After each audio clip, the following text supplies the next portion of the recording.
Good evening, everyone. I'm Thomas, ham radio call sign KD4STT. I want to welcome you to the Appalachian Radio Communication Channel, where we try to encourage and inspire people to prepare as a family, as an individual, prepare for when times may get pretty hard and difficult, so that we don't have to be in fear or troubled as people that do not. So we want to encourage you to stay with us for the next few minutes as we try to bring some ideas and thoughts, and we want your thoughts and ideas. If you will, give us a thumbs up if you find this video interesting, and also subscribe and share with your friends and neighbors. We want to begin to say we appreciate all the YouTube creators out there that create their YouTube videos for people to learn and to be able to educate themselves as well. I want to thank one personally, one YouTube channel right now, and that is Travis. Travis is over at the Prepared Homestead. If you get a chance, look him up. I was planning on doing this video with some detailed ideas, and I want to hopefully get some response back on comments. But Travis, I looked at Travis just not long ago, and he had put one out this evening, and he was talking about the same line of thought as I was about the different things that we need to prepare, and we need to up the ante, so to speak. We need to get on the ball. I'm going to say right off, my number one thing should be, and I hope to make it, is more physical training. I have had an injury on my hand. I had this finger severed off about 6 weeks ago, 7 weeks maybe. Anyway, the doctor was able to spare it. He shish kebabbed it with a pin, sewed it back up, and after 6 weeks, he pulled the pin. And yes, it's been about 8 weeks. But now I've got to go through physical therapy. He wants me to bend my fingers like an E in sign language, like an E. But right now, this is about all I can do. It's really tough. These muscles have shrank, drawn back. I believe they call it contraction. So I'm dealing with this, but that's no excuse for me being overweight. I'm just saying that it did slow me down. It did kind of make me really not want to move at all with this hand hurting. But anyway, I've got to get back on the ball, get on that, got to get with that program. But anyway, Travis had went over some things, and I want to share that with you. But before I do that, I want to encourage you to have multiple caches. Someone said, what is a cache? Cache is just a place to store something, actually to hide it in a place that you can come back later and get it. That's why I said on an earlier video, one is done and two is one, and we don't want to put all our eggs in one basket. So the last time you saw me in the video, I was, let's just say, I was at my LP listing post, Alpha. So now, if you noticed in this video, if you watched the last one, we'll call this the listing post, the LP, we'll call this Bravo. So you don't want to put all your stuff in one place. We have another location that's about 45 minutes from here. It's in the higher elevations, and we call that particular place OP Whiskey, Operation Post or Listing Post LP, OP Whiskey. But I have some radios there as well.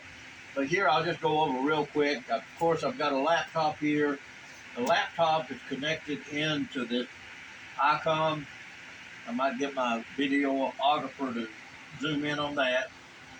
This ICOM HF radio. This thing is a super radio, and it's got a tuner here that I've got tuned to an antenna that runs outside up into the tree. And this one here is one I was talking about earlier, that I can reach out of our area if there's something happens. We can't get local news or find out information outside of our area, then this radio here will get us out to Atlanta, to Memphis, to Minnesota, to Michigan, to Maine, to Florida, wherever, to California. But anyway, I've got this one here. Then I've got an older model 2-meter base station radio. This thing is an oldie but a goodie. And then up here I've got the Motorola, older Motorola VHF transmitters. They are, some people call them the brick. They're hard to stop. They're a tough radio. Up above that we have the CB radio. You always need a CB for a backup. I highly recommend it because a lot of people don't have ham radio license, and they will be using this, and it's always good to monitor this. If you're familiar with Amron, Amron is a prepper top organization, and they definitely use the Channel 3 program.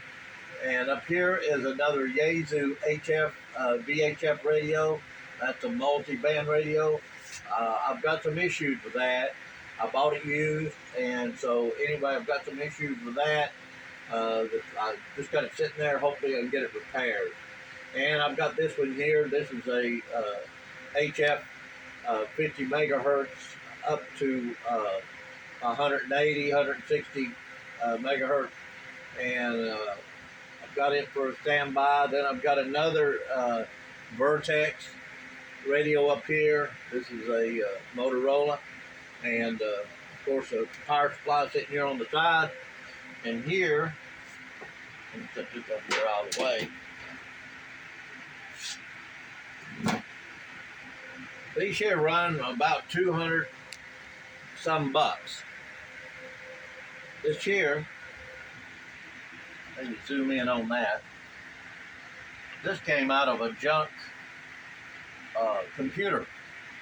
So if you know which wires you're hooking to, you go in here and you find your 12-volt DC wire, and you create your own power supply for whatever you got invested in your junk computer.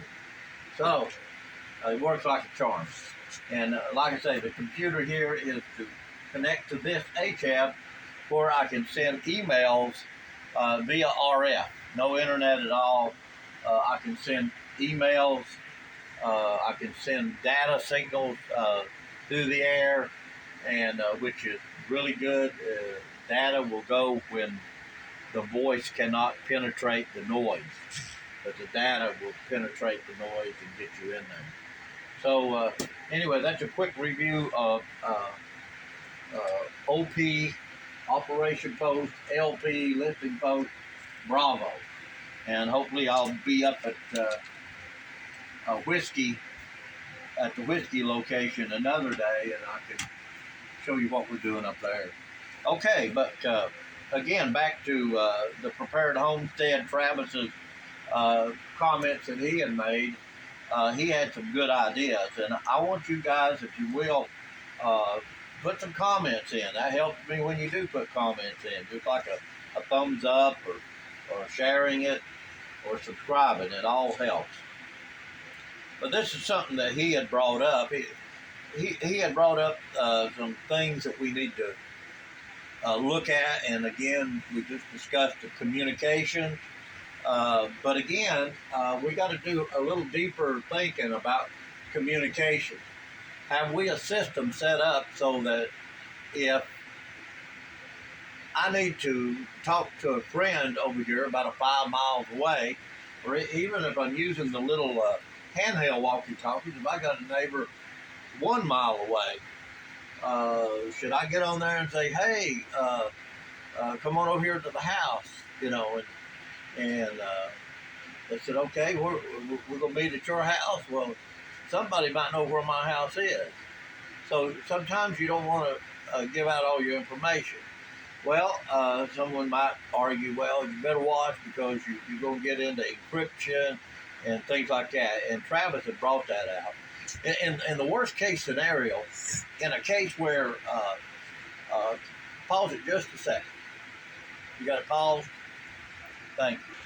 So in the worst case scenario, you have to kind of think, you got to do what you're going to do to protect your family. And there's no greater commandment to preserve life. And so in my view that when things hit the fan really bad, you've got to operate to save your life. You can do things that you need to do because life supersedes any law. Even the commandments of God. God told people to do things that otherwise would have been a death penalty. But because of the situation, there was, what's the word? Anyway, a waiver. So let's not get all carried away with things like that. So let's talk about again the communication protocols. You need to set up your own system, like authentication. Authentication is, say for instance, roses are red. The other person hears you say roses are red, you know that's the password that you agreed upon before things went to pot, okay? So you've got to reply to him. You have a reply, say bananas are yellow. Well, when you say bananas is yellow, after I say roses are red, you say bananas are yellow, then I know that only you could have known that.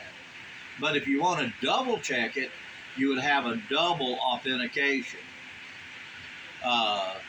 You'd say another, whatever you want to make up prior to your communications.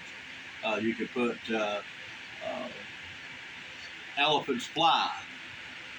And that guy that just gave you the bananas is yellow code, he'll say, oh, he's challenging me. He's wanting me to come back with another code.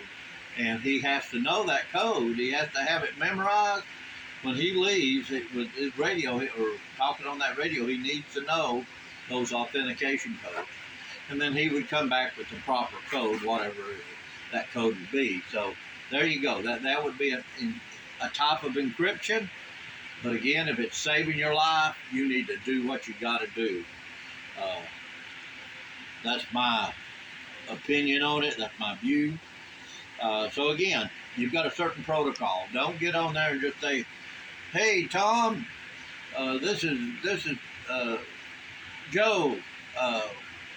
I'm coming over to your house. I'm going to go by Little Caesars and see what's going on there." And well, you're giving away your information, and you don't need to be giving away certain information. You don't need to be getting any information that's not pertinent to your own business. Okay, the other thing he talked about that Travis had mentioned was the ammo. Definitely need to recheck our ammo. And I know I'm not a person of big financial. I don't have access to big finances, things like that.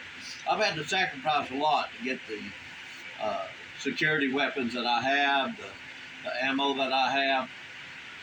It's been a big sacrifice, but you have to make those sacrifices if you want to be somewhat prepared.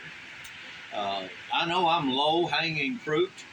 A low-hanging fruit means easy to get to because of my age, my health, my physical ability.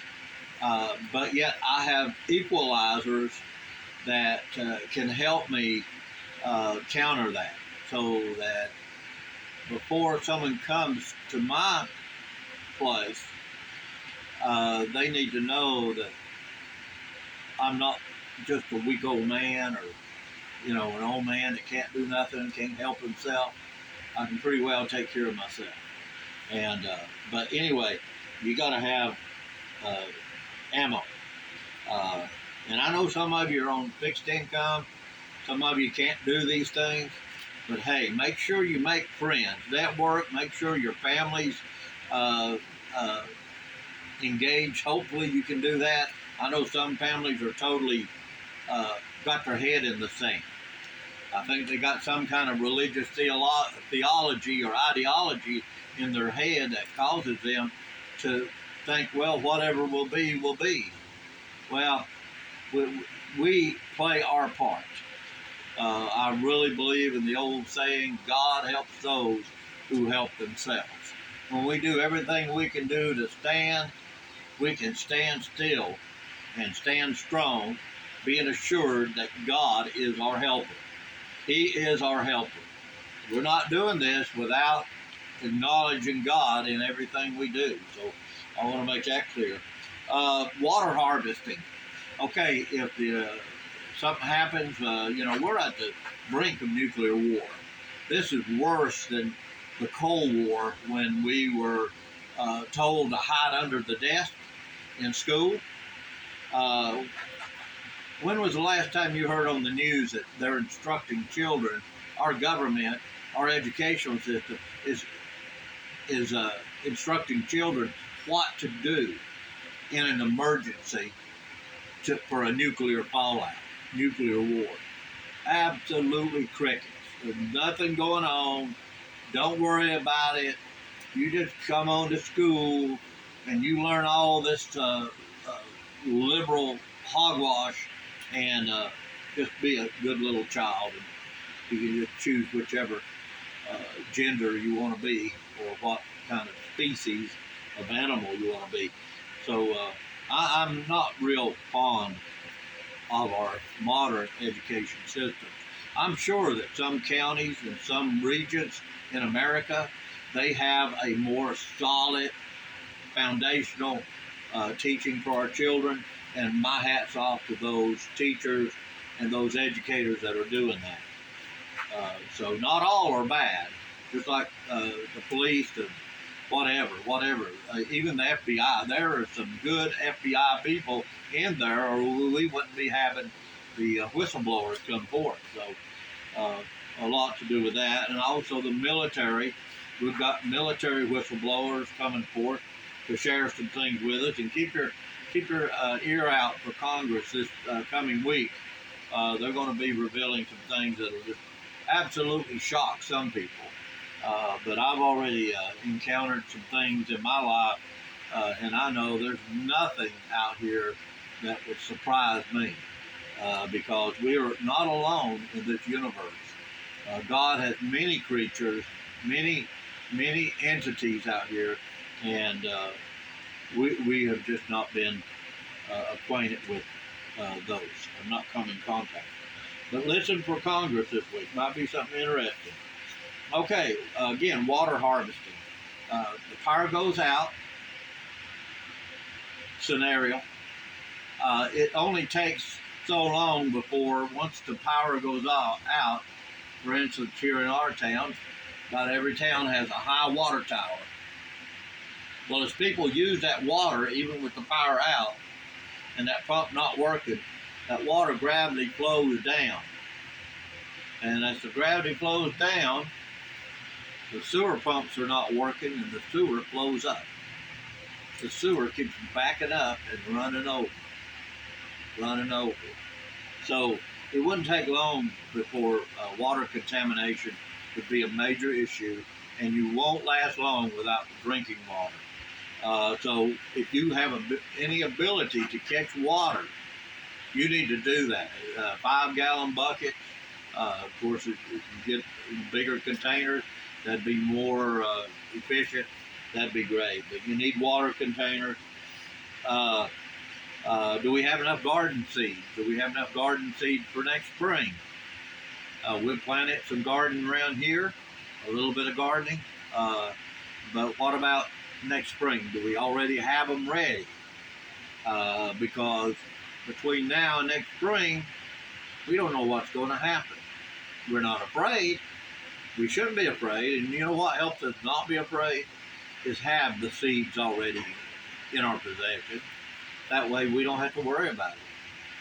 CDC, a friend, Brian, thank you, Brian, for sending me that information about the CDC. They're already hinting and calling out that we've got 3 types of viruses that would possibly cause us to have a lockdown this winter. How many people realize that we have flus every year?